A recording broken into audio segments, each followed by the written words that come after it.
Hey everyone, and welcome to a deep dive into a topic I think we all find ourselves maybe pondering at some point, discovering your calling. It's a big one. It's a big one, right? Yeah. To help us unpack this age-old question, we're diving deep into The Art of Work by Jeff Goins. Oh, it's a fascinating read. Yeah. Yeah, full of inspiring stories, and it's not just theoretical fluff.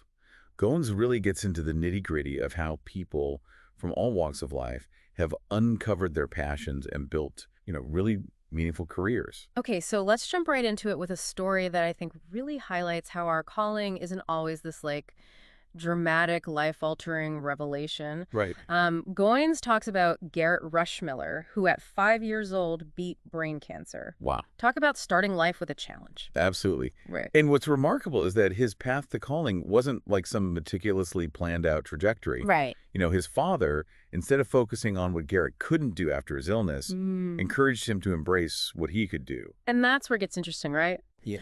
Because that focus on the possible ended up revealing Garrett's passion for triathlons. It's incredible. It's like sometimes our limitations can illuminate our strengths. Precisely, right. It reminds us that our calling might be hidden in plain sight, often emerging from those activities and experiences that bring us joy, a sense of accomplishment even amidst, those challenges. It's like stumbling upon a hidden talent you never knew you had. Yes. And speaking of unlikely paths, Ginny Fang's story is another one that I think really makes you think about those sliding door moments in life. Absolutely. An unexpected pregnancy at a young age led her to a doula class, almost by chance. Wow. Goins refers to these moments as accidental apprenticeships. Ooh, like that. Right, highlighting how we all encounter individuals whose experiences, even in seemingly unrelated fields, can guide us in really profound ways. It's like that saying, when one door closes, a window opens, but for your calling. Exactly, yeah. Right. And it makes you wonder, who are those unexpected mentors in our own lives? Right. Whose experiences, if we just pause to listen, could offer, valuable guidance on our own paths? Yeah, it's a great question to ponder.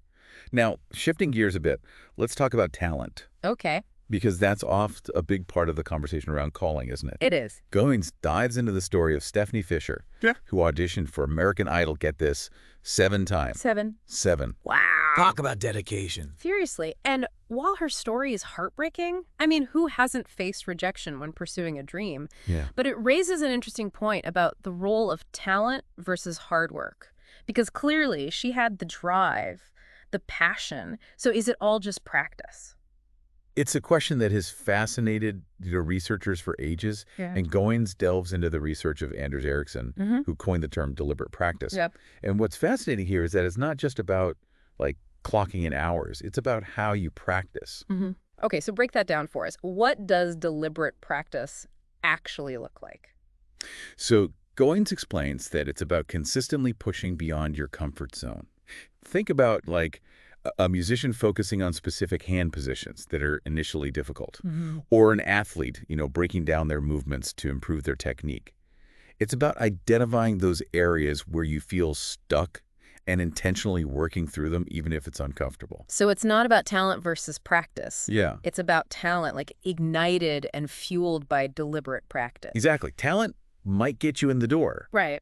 But it's deliberate practice that allows you to stay in the room and truly excel. Yeah. And even more importantly, it highlights this incredible capacity for growth and mastery that I think we all possess, regardless of our starting point. That's actually really encouraging to hear. Yeah. But what happens when you do put in the work, maybe even the deliberate practice, but it turns out you're on the wrong path? Oh, that's a good question. And you know what? Goins uses the example of Groupon, which started as something completely different from the billion-dollar business it is today. Right. As an example of that. Yeah. It's a perfect example of how what might appear to be failure is often a stepping stone to something even greater. Yeah. Groupon initially aimed to rally people around causes, a very noble goal. Right. But it wasn't, they weren't finding success. It was through their willingness to adapt, to pivot from what wasn't working, that they kind of stumbled upon their billion-dollar idea. So it's not about being afraid to fail. It's about being afraid to stay stuck on a path that's no longer serving you. Exactly. It's about recognizing that sometimes a detour can lead you to your ultimate destination. Precisely. And this idea of embracing change and adaptability flows beautifully into Goins' next point, the concept of a portfolio life. Right, because the days of a linear career path, start at the bottom, climb the ladder, retire at 65, that's not the reality for many people today, is it? No, it's becoming increasingly less common. Goins argues that instead of a rigid ladder, our careers are evolving into something more akin to like a climbing wall. Okay. We can choose our own path, we can leverage our diverse skills and passions and create something truly unique. He himself is a prime example, an author, a speaker, an entrepreneur, all interwoven into this, very fulfilling career. It's like your career becomes a reflection of your, like, multifaceted self rather than a single job So title. likely. But that begs the question, how do we differentiate between, like, pursuing hobbies and genuinely tapping into our calling? That's where Goins introduces us to the millionaire musician. This individual could have easily chased fame and fortune, Right. but instead chose to redefine success on his own terms. I love that. Tell me more about this millionaire musician. It's such an intriguing concept. So this musician, despite achieving significant financial success, realized that true fulfillment lay in prioritizing family, creative freedom, and leaving a lasting legacy. His story beautifully illustrates that the purpose of work isn't solely about financial gain, Right. but about making a difference in a way that aligns with our values. It's about finding that sweet spot. Yeah. That ikigai, as the Japanese call it, Right. where our passions, skills, and the world's needs intersect. Yeah. It's a powerful reminder that you have the power to define success on your own terms. But something that really resonated with me in Goins' book was his emphasis on letting go.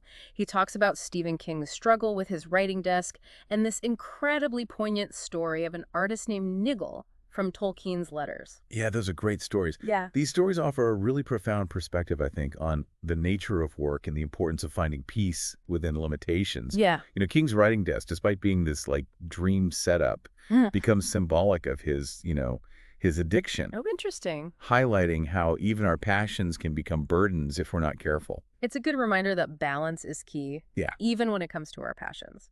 Absolutely. And then there's Nigel, who dedicates his life to creating this masterpiece, but never quite finishes. Wow. Yet in the afterlife, he discovers his work completed, Oh, wow. suggesting that even our unfinished endeavors hold meaning and contribute to a greater tapestry. It's like that saying, like, don't let perfect be the enemy of good. Right. A good reminder to strive for excellence, but also find peace in the process and accept that some things may remain unfinished. Yeah. But, Goins doesn't just leave us with these inspiring anecdotes and thought-provoking questions. He actually provides a framework for discovering our calling. These 7 stages that act as, like, guideposts on this journey. He does, yeah. And they're not meant to be like rigid steps, Right. but rather points of reflection and exploration. So let's dive into these stages. Where does he suggest we begin? So he starts with awareness, emphasizing the importance of paying attention to our lives. Those things that energize us, spark our curiosity, even if they seem, impractical or unrealistic at first glance. It's about tuning into those activities that make us feel most alive. It's about identifying those things that light us up from the inside out. Exactly. Yeah. And from this place of, heightened awareness, we move into the second stage, apprenticeship. Goins reminds us that we don't discover our calling in isolation. We need mentors, guides, those accidental apprenticeships that we discussed earlier, where unexpected encounters provide valuable insights. It takes a village, right? It does. We need that support system, those individuals who can help us recognize our own potential even when we struggle to see it ourselves. Precisely. And as we surround ourselves with this supportive community, we enter the third stage, practice. Now, we've already touched upon the power of deliberate practice, and Goins emphasizes that this stage is about honing our skills, pushing beyond our comfort zones, and embracing that iterative process of growth and refinement. So it's about showing up consistently, putting in the work, and trusting that with each step, we're moving closer to mastery. Absolutely. But then comes the discovery stage. Okay. And this is where things get really interesting. Okay. Goins uses the story of Groupon, which underwent, a significant pivot, and the experience of Matt McWilliams, who found success after being fired from multiple jobs, to illustrate that sometimes our calling reveals itself through unexpected detours and course corrections.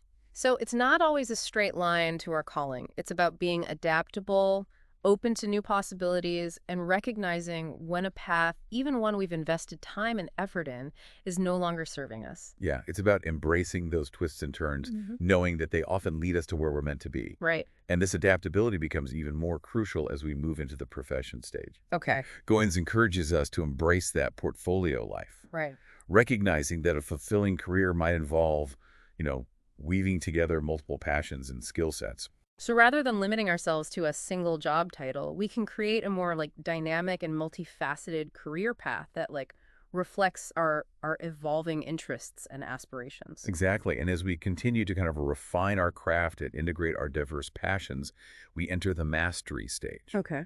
Now, Goins challenges this traditional notion of mastery as, achieving some unattainable level of perfection. Right. Instead, he uses the example of the millionaire musician to illustrate that true mastery often lies in aligning our work with our values and making a difference in a way that feels, deeply meaningful to us. So it's less about external validation and accolades and more about that internal sense of purpose and fulfillment that comes from doing work that resonates with our core values. Absolutely. And this leads us to the final stage, legacy, Okay. where Goins encourages us to consider the impact we want to leave on the world. Mm. He reminds us that our calling isn't just about, what we achieve in our lifetime, but about what we contribute to that larger tapestry of human experience. It's about recognizing that we're a part of something bigger than ourselves. Yes. That our work, no matter how big or small, can have a ripple effect that extends, far beyond our own lives. Exactly. And this brings to mind those stories Goins shared about Stephen King, grappling with his writing desk. Right. And the artist, Nigel, who never quite finishes his masterpiece. Right. These stories, I think, beautifully illustrate that even in our imperfections, even in our unfinished projects, there is meaning and inspiration to be found. It's like leaving behind like breadcrumbs for others to follow, offering glimpses into our own journeys, Yeah. and perhaps like sparking inspiration for them to embark on their own. It's a beautiful way to frame that concept of legacy, isn't it? It is. Yeah. So, as we wrap up this deep dive into the art of work, what's the one thought you'd want to leave our listener with? What should they be pondering as they step away from this conversation? I think the most important takeaway is this. Mm-hmm.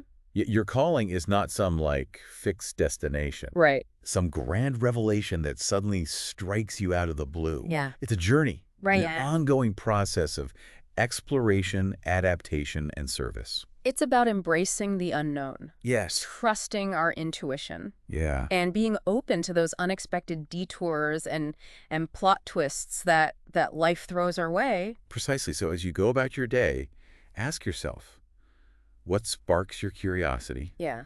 What makes you feel most alive? Right. And how can you use your unique gifts and passions to make a difference in the world? The answers might surprise you, Yeah. and they just might lead you to a life that feels less like work and more like a calling. It's about embracing the journey, finding joy in the pursuit itself, and trusting that along the way we'll discover not only our calling, but also our most authentic selves. I love that. Well said. Thanks for joining me on this deep dive. It's been a pleasure exploring the art of work with you. It's been my pleasure as well. Thanks for having me.